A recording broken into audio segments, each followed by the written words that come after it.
লবণ দিতে ভুলে গেছিলাম, লবণটা দিয়ে দিলাম স্বাদ মতো।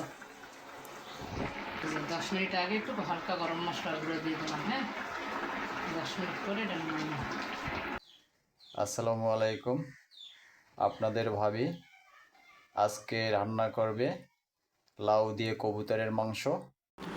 সঙ্গেই থাকুন, ভিডিওটি না টেনে শেষ পর্যন্ত দেখুন কিভাবে লাউ দিয়ে কবুতরের মাংস রান্না করে।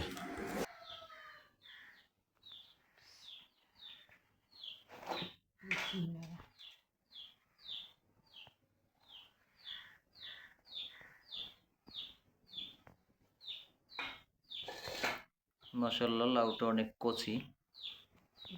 সিরাত, তুমি কি করো? তোমার বই নাকি স্কুলে গেছে? আর তুমি সারাদিনই খালি খেলাধুলো নিয়ে ব্যস্ত। হ্যাঁ, একটু পড়ালেখা করলে ভালো হয় না? পড়তে বসে তো সন্ধ্যার বসে? সময় বসে। হ্যাঁ, আবার আজকে সকালেও ব্রাশ করে পড়তে বসছে।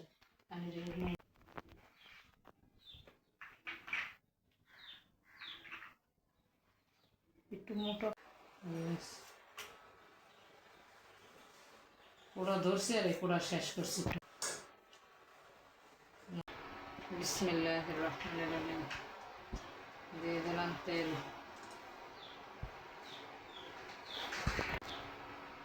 প্রথমে কড়াইতে তেল দিয়ে দিলাম।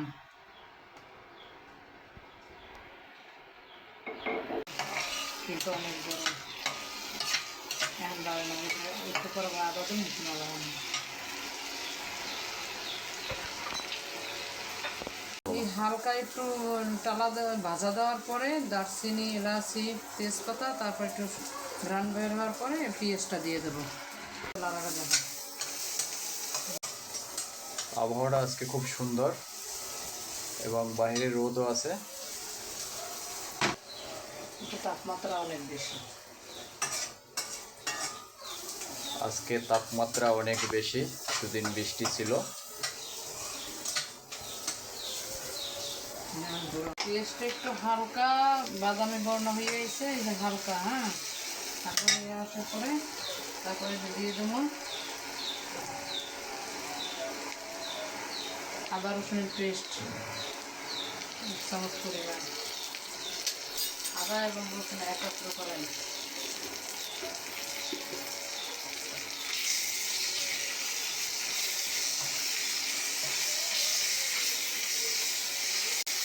আদাটা একটু হালকা ভাজা দেওয়ার পরে তারপরে দিয়ে দেবো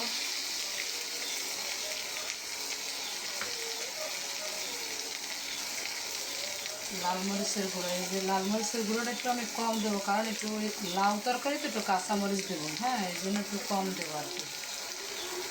লাল লঙ্কার গুঁড়ো।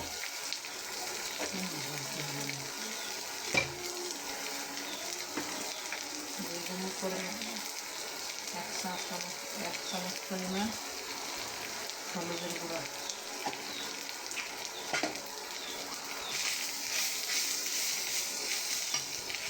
হলুদের গুঁড়া আর মরিচের গুঁড়ো যাতে পুড়ে না যায়, একটু পানি দিয়ে দিলাম।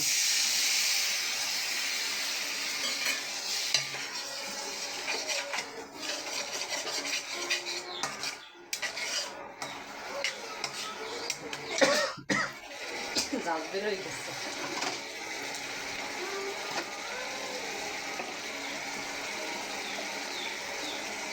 দিয়ে দেবো জিরার গুঁড়া, 1 চামচ জিরার গুঁড়া।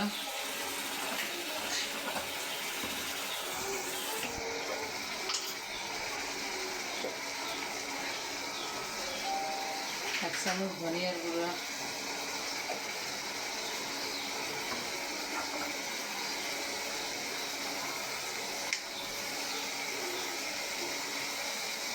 অল্প একটু গোলমরিচের গুঁড়া। এগুলো ভালো করে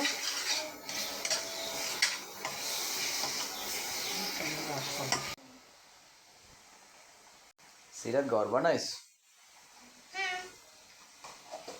মোদিকে রান্না করে আর তুমি পাশে। আমার বড় মেয়ে যখন স্কুলে যায় তখন সিরাত একা হয়ে যায়, তাই ও এভাবে খেলাধুলো করে। ওর আম্মু এদিকে রান্নাবান্না করে, আবার বড় মেয়ে স্কুল থেকে আসলে দুই বোনে মিলে একাত্রে খেলাধুলো করে। পানি ছেড়ে দিতে দেখছো, গোস্ত থেকে মাংসটা থেকে পানি ছেড়ে দিতে। কবুতরের মাংস তো একটু হালকা কষানোর পরে লাউডা দিয়ে দেবো, যাতে কবুতরের বাচ্চা কবুতর তাড়াতাড়ি সেদ্ধ হয়ে যাবে, বুঝলে? গরুর মাংস অথবা মুরগির মাংস সেদ্ধ হইতে অনেক দেরি লাগে, তাই এটা কবুতরের বাচ্চা, তাই কবুতরের মাংস সিদ্ধ হইতে বেশি দেরি লাগে না। এই যে এখন সিদ্ধ দেখো, করলেই হয়। এখন এই যে লাউ দিয়ে দেবো। হ্যাঁ, দাও। দিয়ে দেবো লাউ, লাউটা দিয়ে দিলাম। এখন আবার ঢাকনা দিয়ে ঢেকে দেবো। আবার 10 মিনিট পরে আবার ঢাকনা দিয়ে দেবো।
গরম পানি।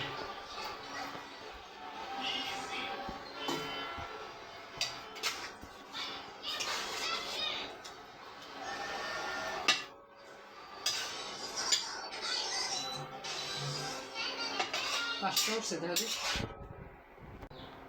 মাছ মাংস।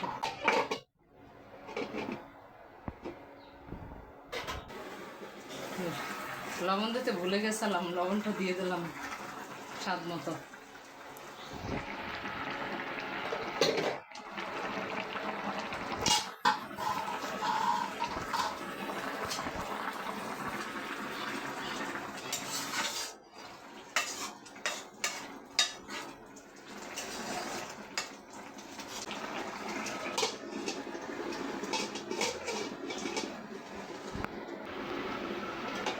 এই যে 10 মিনিট আগে একটু হালকা গরম মশলার গুঁড়ো দিয়ে দিলাম। হ্যাঁ, 10 মিনিট পরে এটা উঠাবার 10 মিনিট আগে, বুঝছো? উঠাবার 10 মিনিট আগে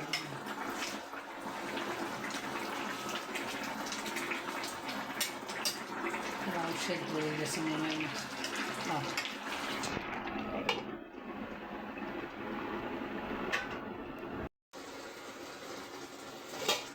এই যে আলহামদুলিল্লাহ হয়ে গেছে।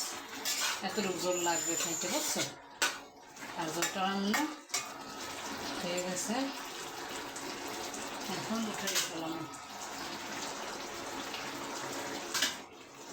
উঠানোর পরে একটা এই নেব, দপ করে দপ করে।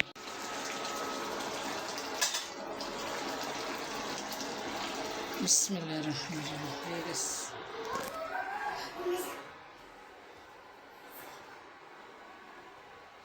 আলহামদুলিল্লাহ, অসাধারণ কালার হয়েছে, দেখতে অনেক লোভনীয়।